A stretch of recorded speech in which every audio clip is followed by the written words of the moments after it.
sport. That's right, but some local sportsmen would rather have their sport kept secret. Tonight, Don Wood takes a look at street racing in our area, who's doing it and why, and what's keeping these racers on the street and away from the track.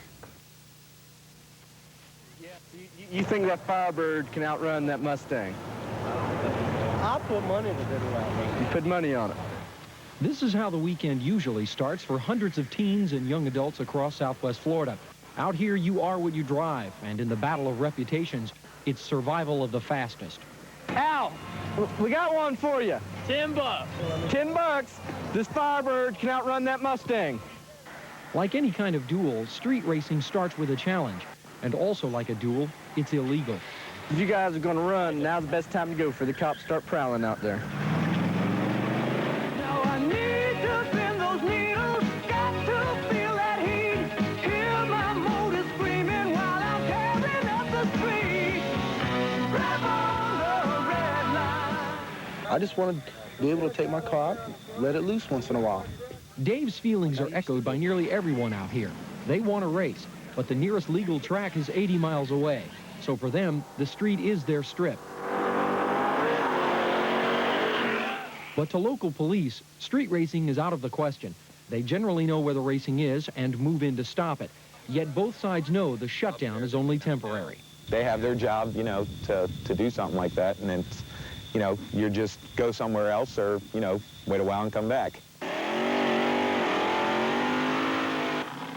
Chip Rollins is also a racer, but only on the track. To him, what happens on the street isn't drag racing, and it isn't safe. And while drag racing got its start on the street, Rollins says the only place for it now is at a sanctioned track.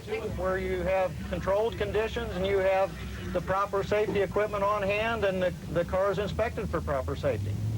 Art Malone agrees. He owns 2 drag strips on Florida's West Coast and has an impressive career as a racer.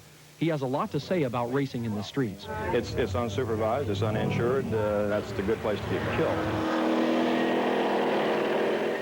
Street racing will never disappear completely, but both streeters and local police say a drag strip here like Bradenton's would be a safe and popular alternative to using public streets as an arena for the modern-day duel.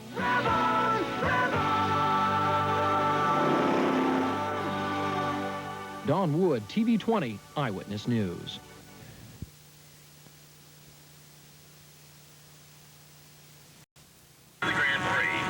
They use terms like cut a good light and hole shot.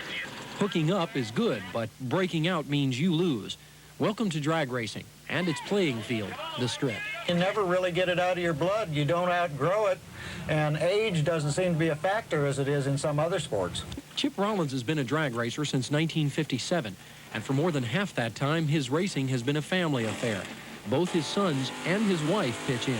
Everybody's got something to do, either in preparation of the car or in maintenance once we're at the racetrack. Bob Henderson is just starting his family and his legal racing career. He and his wife will both race the car tonight that will carry them to work in the morning. He's no stranger to racing, but it used to be on the street. I was doing it every, 7 nights a week at one point for about 6 months. Because for a while, I was the one to beat out on the street. In fact, almost every drag racer in the country got their start on the street, but most of them will tell you the track is the only place to race safely. On that count, you won't get much argument from local street racers. Most feel like Bob.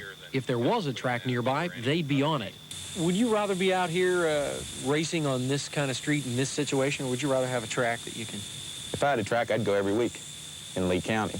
Lee County used to have a drag strip at the old Buckingham Airfield. Now local racers on the track and on the street say it's time to have a sanctioned professional track here again. Don Wood, TV20 Eyewitness News.